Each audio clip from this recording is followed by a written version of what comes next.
Finally অনেকদিন পর আমি যাচ্ছি আজকে আমার আব্বু-আম্মুর সাথে দেখা করতে। ভীষণ খুশি ছিলাম কারণ অনেকদিন পর আমি আমার আব্বু-আম্মুর সাথে দেখা করতে পারবো। ঈদে গ্রামে শ্বশুরবাড়িতে ছিলাম বলে আব্বু-আম্মুর সাথে দেখা করতে পারিনি। তো ফাইনালি আজকে ঈদের ৫ম দিনে দেখা করতে পারবো। সেজন্য অনেক খুশি লাগছিল। তো এখানে টেস্টি ট্রিট থেকে আমরা কিছু মিষ্টি, পাউরুটি আরও কিছু স্ন্যাক্স নিয়ে নিয়েছিলাম। এখানে শ্রাবণ চেক করে দেখছিল সবকিছু ঠিকঠাকভাবে দিয়েছে কিনা। তো আমরা একটা ড্রাই কেকও নিয়েছিলাম। উনারা ভুল করে সেটা দেয়নি। তো ভাগ্যিস যে সে চেক করে দেখেছিল। পরে উনারা আবার সরি বলে ড্রাই কেকটা দিয়ে দেয়। আসলে আমাদের সবসময় উচিত কোনো কিছু কিনলে খুব ভালোভাবে চেক করে নেওয়া, যেকোনো কিছু নিলে মেয়াদ ঠিক আছে কিনা এগুলো চেক করে নেওয়া উচিত। এদিকে আমার হাতে ক্যামেরা দেখে সে তো একটা হাসি দিল মাশাআল্লাহ।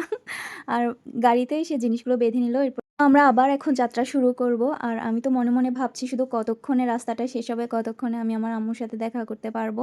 জানি না এখন বাসায় আব্বু আছে কিনা, আব্বু হয়তো ডিউটিতে। তো আম্মু আছে বাসায়, আমার সাথে কথা হয়েছিল। আর আজকের ওয়েদারটা এত সুন্দর ছিল মাশাআল্লাহ। এই রাস্তা দিয়ে যাওয়ার সময় আমি শুধু রাস্তাটাই দেখছিলাম। আকাশটা এত সুন্দর। আর এই যে রাস্তার মাঝখানে যে গাছগুলো আছে, এই গাছগুলো দেখতে খুবই ভালো লাগে।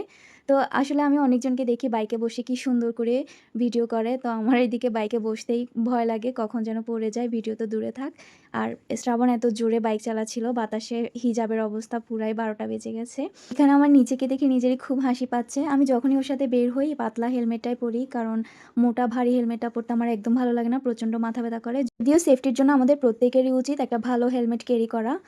তো যাই হোক, আমি জাস্ট আজকের আকাশটা দেখে ফিদা হয়ে যাচ্ছি। আমার বাবার বাসা রাস্তার ওই পারে, আমরা গাড়ি দিয়ে আসলে এখানেই নেমে যাই, কারণ ওভারব্রিজ দিয়ে আমরা রাস্তা পার হতে হয়। তো আজকে আমরা এই দিক দিয়ে চলে যাচ্ছি।